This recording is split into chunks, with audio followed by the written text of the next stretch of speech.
accustomed to consuming content. It could be in any form. It could be, you know, a game, a little music, a short video, some image, whatever it could be at this point in time.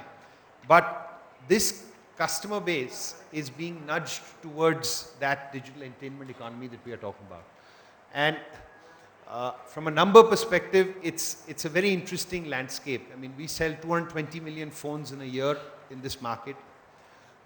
Already about 60-65% of these devices are internet capable devices, not enabled, capable devices, of which, as Avindran and was saying, like last year there were about 24 million smartphones, this year about 47-48 million. Over the next 3 to 4 years, this number will grow to as much as about 240-250 million. So you have a community, and as content creators, the single biggest challenge in front of us is really actually two things. One is, what are you doing for that content? Because they're not going to consume that content in the form that it was created for. Jay talked about, you know, taking a 2-minute film and making it into 15 minutes.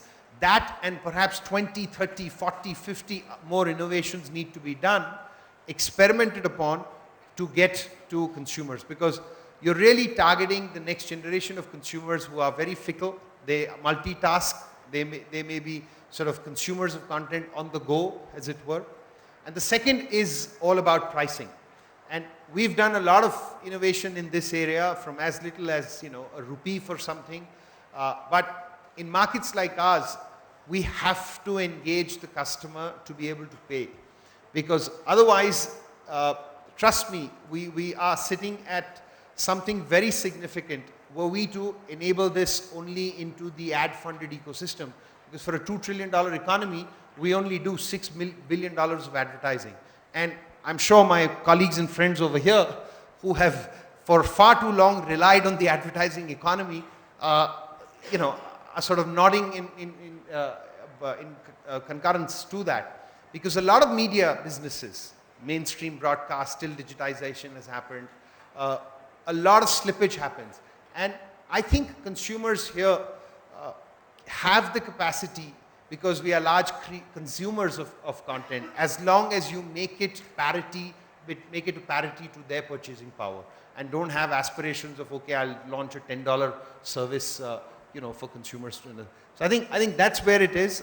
Yes, at this point in time, that ecosystem has been under a little bit of stress because of the regulatory environment or whatever, but it'll come out of it. But I think collectively, that is the, you know, big window for all of us to try and grab and make the most of. Thank you. I mean, regulatory challenges are one of the big one, and that's where also opportunity lies. Couple of trends I want to mention. I mean, here the platforms are multiplying and borders are really blurring. I mean, what that really means, I mean, there was like an Ultrabook, then there is like, you know, tablet, and now we have like a mobile phone. Each one has a different capability, but now we don't know what is what. I mean, what is mobile, what is stationary, it's a desktop, it's stationary, and that. So huge kind of like massive amount of disruption going on already in the ecosystem. The platforms are many. I mean, same thing true for a content ecosystem. There are multiple formats, but the way they want, I mean, adaptive streaming or other thing. When somebody can start like watching in a big TV, but on his way, he can watch it on the mobile entertainment and finish the rest of chapter and reach his office or come back home. So whole bunch of host of things require. There's an enormous amount of work happens on the background to make those kind of services enable and create that cohesive experience. So from that point of view, I mean, there's also another trend that I want to mention. 4K is one example. Like predominantly, like even like that capability is coming. 4K is like a 4 times more resolution than our 1080p HD resolution. And previously thought like, oh no, it will be just like premium TVs and those things. But those kind of innovation happening in a mobile phone, your tablets, and your Ultrabooks and those, if you buy like an high end, and they're already like in a TV is happening. So and people want, hey, it's already there, my device is capable, I want to watch not just like portable definition content, but also want like an access to high definition where I want to stream it wirelessly over the display and still get the premium experience. Really like in a super rich theater like experience. So previously it was thought like, maybe like somebody sitting in Hollywood that might like get this kind of experiment that is coming to our doorstep already. I mean, companies are already selling those TV. But at the same spectrum, and the other spectrum of that is there's hardly like any interconnect connection. here in the big cities, we have 3G, 4G, and very good pipeline in the broadband connection. And when you go to small rural city, you hardly even have an edge network. You're barely able to make a call. And we have a challenge to get on $100 billion economy in terms of like, the overall Indian cinema as a holistic view. But what are the bottlenecks that we see kind of like managing this expectation from one spectrum is really living at the high end, another spectrum is really at the low end. So, I want to get like this panelist thoughts on that. So I'll start with Rachna. I think I'll talk about the regulations, what Neeraj was also earlier talking about. See, for us, for the radio industry, and especially, taking radio on digital has been a very, very challenging experience. Because, like I said earlier also, you can't take, the licenses are given for a territory, and you cannot take the terrestrial feed online, the way it is. Apart from that, the other challenge is that for terrestrial, there are a certain set of licenses that we get from the music labels. And for digital, it's totally different. And unfortunately, even from 1 year to the other, it keeps changing, the structure keeps changing. So for the last 3 years, 4 years, we've been actually struggling with the structure of the license itself. Because 1 year it is with PPL. The next year we get to know that, okay, the interactive license is no longer with PPL. Interactive license is basically something where you can search and, listen to whatever you want to. Then we get to know that, okay, now a few, prominent music labels are pulling out of PPL.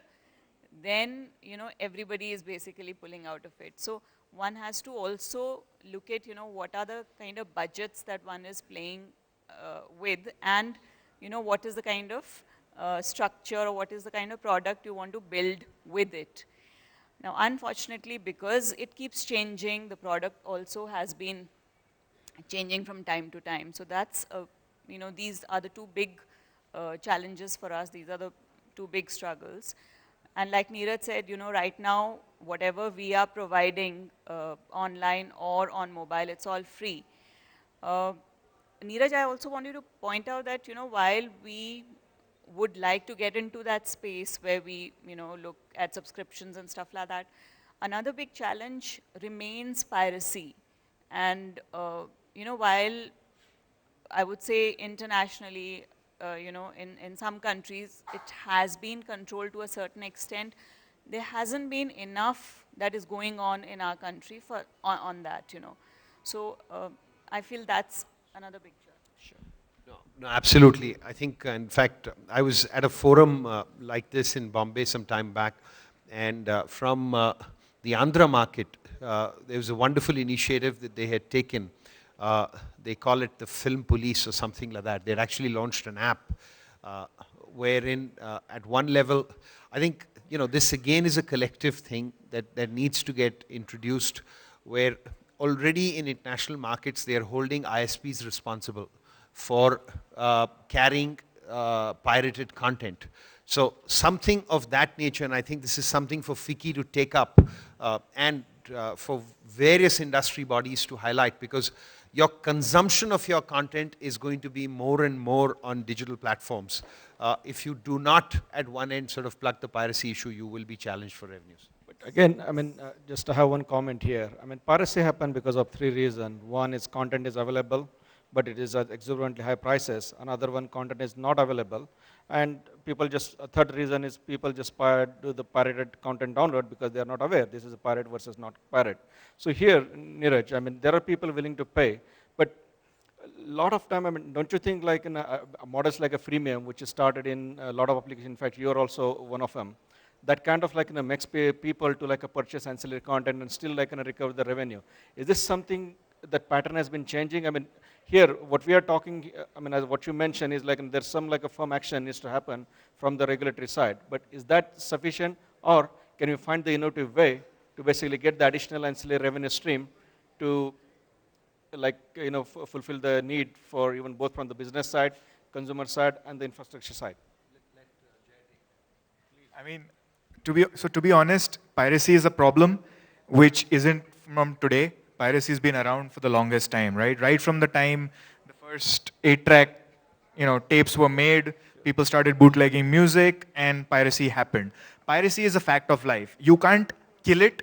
To assume that we can kill it is living in a pipe dream. So what can we do, right? So exactly as you're saying, why does piracy happen, and can I attack those causes? So piracy happens because of lack of availability, so can I give access? It happens because it's inconvenient, so can I make it more convenient? It happens because of lack of awareness, so therefore can I either build more awareness, can I work with the platforms that are doing it to help them build more awareness of things, right? And at the end of all of that, also, and this is something that, someone almost as smart as Steve Jobs once said, that at the end of the day, you also have to learn from what the other guys are doing. One of my favorite quotes, which I've been saying for 5 years in so many different forums, is that porn and piracy lead the way, right? Listen to that one more time. Porn and piracy lead the way, right? They are always the first to get to a new medium, a new network, a new business model. Who came up with streaming? Porn. Who came up with pay per minute streaming as a revenue model? Porn. Okay? Who came up with convenience and quick access? Piracy, right? And when those are happening, what you have to do is you have to look at what is that untapped need, or what is the reason that people are going to that, and can you attack those underlying causes? That's really all we can work for. And at the end of all of that, there will still be piracy. Depending on which study you look at, the percentages change, but roughly speaking, the world falls in 3 categories. Some people will always pirate, some people will pay for convenience and they don't want to pirate, and some people sit in the middle, and it's a question of where you can tilt them, right? That's how the market is always going to be divided. And what we are aiming for, and I learned from a very smart person in China who once said that, don't bother with the people who are pirating, because the people who are pirating are young. When you're young, you have lots of time and very little money. When you're old, you have lots of money and very little time. Those are the guys you want to cultivate as they are making that transition. You want to get them used to legal services, convenient services, and tap their growing paying power, which is what we're doing today when we're working with the platforms in the ecosystem, when we're working with the emerging platforms to say, how do we make people aware? How do we make it convenient? How do we just get them used to that experience? Okay, yes, I can get it easily. And then as their paying power increases, they will do that as well. Jay, on that note, as you're familiar, Ultraviolet is another initiative where all studio got together, a lot of service companies and device maker got together. And if you kill the motivation of piracy by giving consumer choice and access at a reasonable cost, at least the motivation to pirate a content will go down. Another one, if it's a 4K and those things are coming, the files are going to be so huge, there's hardly any motivation. Okay, forget it, I just want to own it, pay for it. So Ultraviolet is in one example where you buy a movie once, you can play up to 12 devices and share within 6 family member entire your digital collection. So that's also going to be like cultivation where you're not just controlling, because controlling that means like you're just keeping yourself, you're not exploring or tapping the world market. But here is an fortunate opportunity that you can go beyond the traditional border where your content has been outreached. So Pankaj, I know Dolby is like a part of that consortium. So what's your take on it and how it will translate to India? So, so I think ultraviolet is important from a perspective of the DRM cycle, because you have to make it easy for consumers to own the content, especially in the digital world. I want to give another parallel to some of the comments that were happening. That I think we sometimes think that digital is going to replace everything. I think the same sentiment was there when television happened. Television was thought to be it's going to replace cinema. Every cinema in the world is going to close down. But see what finally happened. Television has contributed to cinema. Cinema is as strong as it used to be, has ever been. It's reinvented itself. And today television is one of the biggest, as Neeraj was saying, that one of the biggest avenues for film marketing today. So I think the same thing is going to happen from a digital perspective. I think the ecosystem, the issues are different, be it delivery, be it the DRM, the rights management, the revenue models. There are lots of challenges there, but I think also it's the start. We are at the very start of this changeover, and I think our belief is that the digital ecosystem is going to complement the other ecosystems. And I think we need to make it easy for consumers to really, own that content, experience that content, irrespective of when and wherever they want to do that. So I think something like Ultraviolet, obviously contributes very significantly towards that. So what do you think, like, and what are the efforts that Indian content ecosystem needs to do in order to adapt? Or what are the challenge? I mean, Rachna was just mentioning, getting a rights for me and putting it on the multiple platform itself is a big challenge. So God knows who has what right and for what purpose. So how do we address those challenges? I mean, those are pretty much like blockers. It's not like a technology problem, it's basically a legal and business model problem. You want me to take that? Yeah, go ahead. Yeah. So I think, yeah, as you said, technology is not the issue today. I think there are regulatory issues. I'm not the expert in talking about the legal issues.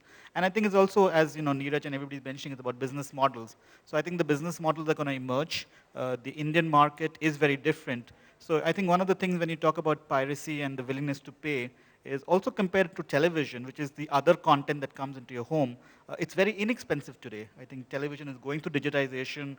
Cost will go up, ARPUs will go up. But today, if you see, television, you can get whatever 500 channels for 150 rupees a month, unlimited.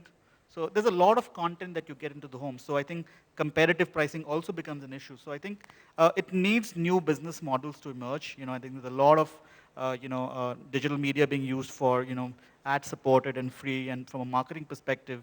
But I think it's going to happen in terms of consumers wanting to pay for experiences. And I think some of these services, like if you look at HBO Go, what they're doing in the US, is they're making premium services available to cross platforms.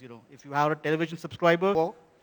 Content consumption, both in a very serious manner, where you talk of security, you talk of productivity and so on. And at the other end, you have leisure and entertainment. Okay, that's one. Let me make one comment on this piracy part, while I'm not equipped to talk about it from the entertainment space, but probably there are some learnings which is there from the world of computing. They have taken some small baby steps where it all boils down to making it easy for the customer to access, right? So what do I mean? You have this operating system, Microsoft, which is very difficult to buy, very difficult to install, very difficult to keep the patch updates going and so on and so forth. So they had a business model which they innovated. Probably it started off from the emerging market, where they said that every device which a brand owner like Acer ships, we will have the operating system pre-installed but timed for a particular duration. So maybe it is 1 month, maybe it's 2 months, maybe it's 3 months, where the customer gets it free. Okay, he doesn't pay. But in those 3 months, if he's had a good user experience and he finds the merit of using genuine, the probability of him continuing and confirming it as a genuine subscription, the probability is higher. Right? So it's a bit of a carrot and stick policy. So where they find that outright piracy is happening, of course they go out into the market with the stick. But somewhere you're also making it easy for the customer to experience what this newness is all about, what is the benefit of genuineness, and if he's tagged on for about 3 months, the stickiness factor goes up. So probably there are some learnings which one could look at in terms of pay and use model, and with cloud services becoming the norm of the day, probably it makes it even easier. I actually just want to comment on a couple of things. I think, to a great extent in markets like ours, from a technology perspective of what innovation will happen and is happening, etc. And I'm just giving a very practical view of this. We've always been well-wishers of all the initiatives that happen, and I think UV kind of stands up there in any case as a Ultraviolet is. When you look at the challenges of this market, you are talking about a very fragmented community. You're talking about their wallet size being on an average on mobile, between 10 and 12 rupees on a good day. You're talking of only about 15, 16 million consumers who have credit cards, who use credit cards and we are already in, let's say the broadcast business is one of the lowest value priced businesses already at $150, So the expectation of the consumer is always going to be very, very price conscious around it, And I think here, one of the business models, there's been a huge window which has happened between co-opting telecom companies and content companies and services around it. And it's worked. I think the next big change is between device companies and content companies and services around it. And I think the device companies also need to sort of, take a step forward, because to your point, we'd love to, as content companies, give content there for 3 months, 6 months, whatever. But when you're retailing a 20,000, 30,000 rupee, laptop or a phone or whatever, for you to bundle content worth $100 is really not, and we've done that. I mean, there are services that have happened with other brands, etc. And I think you'll find more and more of this beginning to happen. I just wanted to, benefit of the audience here, try and show you as an example of, an example to tickle your imagination in when you take a core product and how you can convert this, call it a geeky thing like transcode it or whatever, but make it digital, made for digital kind of thing. So if Ravi, you'll just, just hold this, and if the camera can just zoom into this for a moment. Yeah, just zoom in closer, yeah. So this was an idea, one got, looking at my daughter 3 years back play around with her mother's iPad as such. And the way they play around with the tablet is like the way most of us played around with the slate, if you think about it. So here's an example of, if you see this, now this is being done in a format which is like it's like a movie book. And as I can turn it, I can go to any specific page directly.